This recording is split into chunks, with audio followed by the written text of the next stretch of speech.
भगवान शिव और भस्मासुर की कहानी, भक्ति का भ्रम, शिव और भस्मासुर की कथा। यह केवल एक पुरानी कथा नहीं है, यह एक ऐसी सीख है जो हर भक्त, हर साधक और हर इंसान को याद दिलाती है, भक्ति में अगर विवेक न हो तो वह विनाश का कारण बनती है। यह कहानी है भगवान शिव की करुणा की, एक राक्षस की अधूरी समझ की, और उस क्षण की जब सृष्टि को स्वयं भगवान विष्णु को बचाना पड़ा। जंगल की चुप्पी में एक पुकार। कहीं हिमालय की तलहटी में एक भयंकर जंगल था।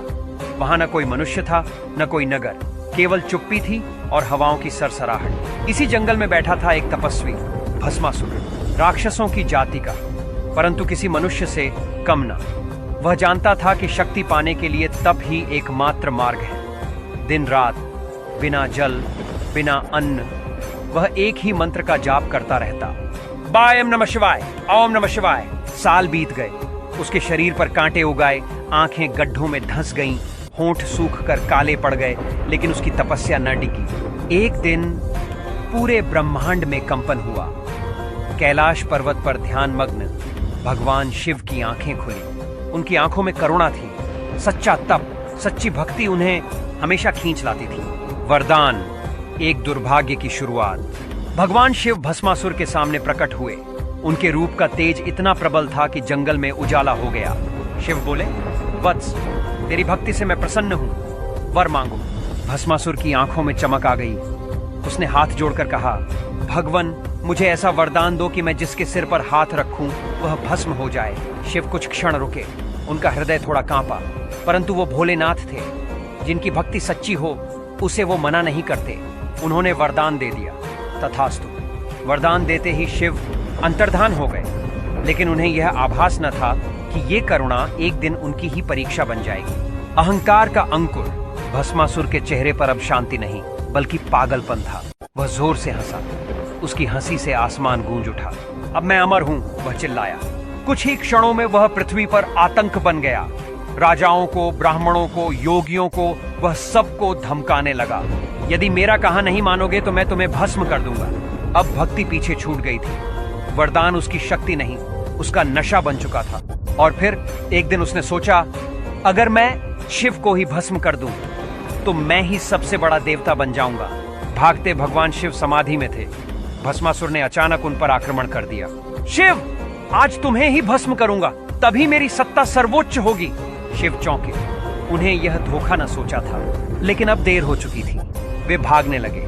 हाँ, भगवान भाग रहे थे। उनकी जटाएं लहराती थीं, गले का सर्प फुफकारता था और नंदी दूर से चिंतित देखता रहा। वो कैलाश से लेकर रेगिस्तान तक भागे, पर्वतों से लेकर नदियों तक। कहीं ठौर नहीं था। ये दृश्य हृदय को तोड़ देने वाला था। करुणा और विषाद कैलाश पर माता पार्वती तड़प उठी। उन्होंने महादेव की पुकार सुनी। वो रो पड़ी। आप ही तो दयालु हैं, लेकिन क्यों हर बार आप ही धोखा खाते हैं? नंदी, गणेश, कार्तिकेय सब स्तब्ध थे।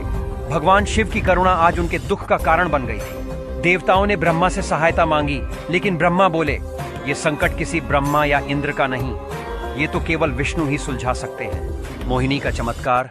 भगवान विष्णु मुस्कुराए। उन्होंने एक रूप धारण किया, एक रूप जो सौंदर्य का शिखर था, जो मोहक था, जो चित्त को चुरा ले। उन्होंने मोहिनी का रूप लिया। वो एक सुंदर नारी बनी, जिसकी चाल में नृत्य था, जिसकी आंखों में मधुर वाणी थी। भस्मासुर उसे देखते ही पागल हो गया। हे सुंदरी, तुम कौन हो? मोहिनी मुस्कुराई।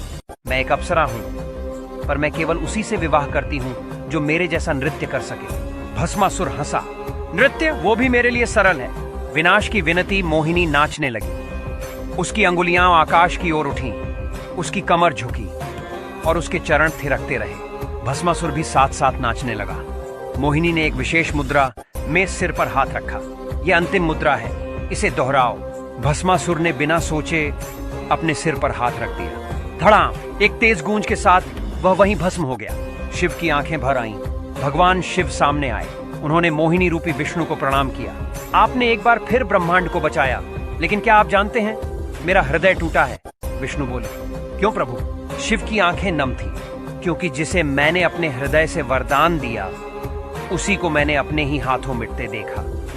भक्ति में पाप नहीं था, पाप था उस भक्ति के पीछे का उद्देश्य। सीख जो शाश्वत है, कथा समाप्त नहीं होती। आज भी हर शिवालय में लोग AUM नमः शिवाय का जाप करते हैं, लेकिन भगवान शिव इस बार केवल तपस्या नहीं देखते, वो देखना चाहते हैं क्या तुम सच में निर्मल हो, क्या तुम्हारा उद्देश्य केवल भक्ति है या भस्मासुर जैसी सत्ता की लालसा। अंत नहीं, आरंभ है।